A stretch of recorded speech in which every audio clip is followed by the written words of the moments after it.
뼈를 무조건 많이 줄이는 것이 능사는 아니고 너무 과하지 않게 줄이는 그런 수술을 하는 것이 중요하다. 가능하면 앞쪽 뼈와 뒤쪽 뼈가 빈틈이 생기지 않게 잘 맞물리고 단차가 생기지 않게 정확하게 절골을 하는 것이 반드시 필요하겠습니다. 네, 김 원장입니다. 네, 오늘 말씀드릴 내용은 턱끝 축소에 대한 내용입니다. 이 환자분은 과거에 주걱턱 증상으로 원조 수술을 받으신 분입니다. SSRO 수술을 받았지만 턱끝 수술을 하지 않아서 여전히 턱끝 부분이 길고 나와 보이는 증상이 있으셔서 턱끝 축소를 원하셔서 내원을 하셨습니다.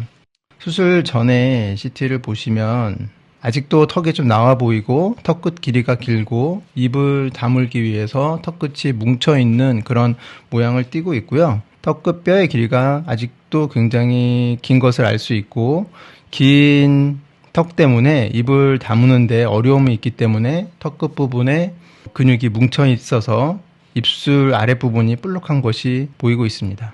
그래서 저희는 턱끝 길이 축소를 계획을 하였고 남자분이시기 때문에 너무 지나치게 갸름해지는 것을 피하기 위해서 T절골이나 시옷절골은 하지 않고 길이만 줄이는 쪽으로 계획을 하였습니다. 수술은 턱끝 뼈의 가운데 부분을 잘라내고 위에 부분과 아랫 부분을 서로 다시 고정을 해주는 샌드위치 절골을 하였고요. 수술을 할 때 중요한 것은 가운데를 잘라내는 위아래 절골선을 최대한 대칭이 되게 그리고 앞쪽과 뒤쪽의 절골선이 잘 맞물리게 절골을 정확하게 해야 중간에 빈틈이 생기지 않고 뼈와 뼈 접촉이 잘 이루어지게 됩니다. 그래서 수술 직후의 CT를 보시면 뼈와 뼈가 아주 잘 맞닿아 있는 것이 보이고요. 중간 부분을 잘라내게 되면 아래쪽 뼈와 위쪽 뼈에 폭 차이가 있기 때문에 약간의 단차가 생길 수 있는데 그 부분도 추가 절골을 해서 가능한 한 단차가 남지 않게 매끈하게 수술을 하였습니다. 그래서 수술 후에 정면과 그리고 측면을 보시면 턱이 절골선이 있기는 하지만 모양상으로는 뼈를 잘라낸 그런 흔적을 찾아보기 힘듭니다. 그만큼 디자인을 정확하게 해서 뼈하고 뼈가 잘 맞물리고 앞쪽 뼈와 뒤쪽 뼈에 단차가 없도록 수술을 한 것이죠.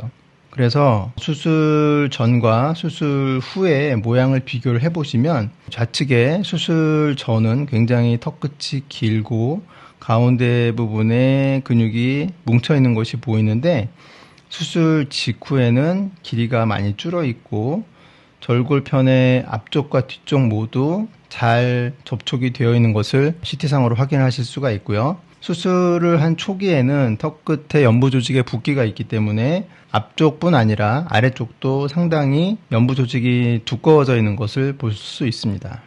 실제로 얼만큼 턱뼈가 줄었는지를 확인하기 위해서 CT의 사지탈 뷰에서 길이를 측정해 보았는데 대략 한 3mm 정도 줄은 것으로 보이고 있고요.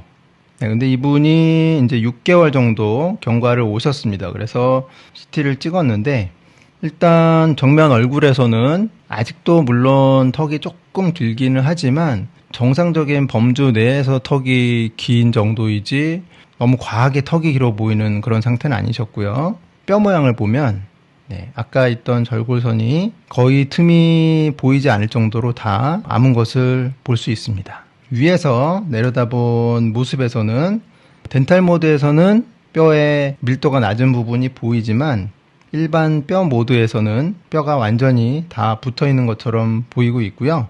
또 이런 양쪽 사이드의 단차도 전혀 남지 않은 것을 확인할 수 있습니다. 그래서 수술 전, 수술 직후, 그 다음에 6개월 경과 CT를 같이 비교를 해보시면 수술 전에는 기준선에서부터 턱끝까지 길이가 81mm 정도였는데 중간에는 78mm로 한 3mm 정도 줄어 있고요. 그리고 최종적인 6개월 경과 때에는 77.6으로 3mm 이상 줄어 있는 것을 알 수 있습니다. 그리고 연부 조직을 보시면 수술하기 전에는 턱끝 부분이 제일 얇고 그 다음에 입술과 턱끝 가운데 부분에 근육이 뭉쳐서 두꺼워져 있는데 수술 직후에는 붓기 때문에 아래나 밑이나 전부 다 두꺼워져 있고요. 수술 후 6개월이 지난 후에는 훨씬 더 자연스러운 모양으로 바뀐 것을 알 수 있지만 수술 전에 비해서는 턱끝 아래 부분의 살은 조금 남아서 약간 더 두꺼워져 보이는 것을 볼 수 있습니다. 그래서 이것이 바로 저희가 턱끝 축소를 할 때 너무 과하게 줄이지 않는 이유입니다. 쉽게 생각하면 턱뼈를 많이 줄이면 굉장히 턱끝이 작아질 거라고 생각하시지만 턱끝뼈를 너무 많이 줄이게 되면 오히려 턱끝을 이렇게 펴서 지지해주는 힘을 유지 못하기 때문에 흔히 말하는 드루핑 틴이라고 턱끝에 살이 뭉쳐서 떨어진 듯한 그런 모양을 띠게 됩니다. 그래서 어느 시점을 넘어가게 되면 뼈를 아무리 많이 줄여도 턱끝의 크기나 볼륨이 줄지는 않고 그냥 매달려 있는 상태로 그냥 덜렁덜렁 거리는 턱 모양이 되는 것이죠. 그렇기 때문에 저희가 턱끝 축소를 할 때는 수술을 해서 줄였을 때 과연 어느 정도까지 수축할 수 있는지를 잘 예측을 해서 너무 지나치게 턱뼈를 줄이는 것을 삼가해야 됩니다. 특히나 여성분들은 턱이 조금 작고 약해 보이는 것이 얼굴이 작아 보이는데 도움이 된다고 할 수 있지만 이분처럼 남자분의 경우에는 턱선이 어느 정도 살아 있어야 남자다운 느낌을 줄 수 있기 때문에 특히나 남자분에서는 턱끝을 지나치게 줄이는 쪽으로 수술 계획을 잡으면 안 되겠습니다. 네, 오늘 내용은 복잡한 내용은 아니었지만 저희가 턱끝이 길 때 턱끝을 줄이는 그런 수술을 소개를 해드렸는데요.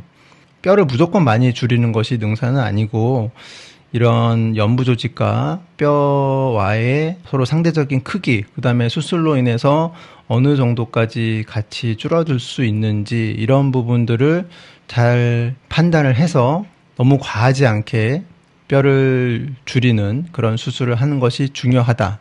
그리고 가능하면 앞쪽 뼈와 뒤쪽 뼈가 서로 빈틈이 생기지 않게 전체적으로 잘 맞물리고 또 양쪽에도 단차가 생기지 않게 정확하게 절골을 하는 것이 수술 결과를 더 완성하는 데 반드시 필요하겠습니다.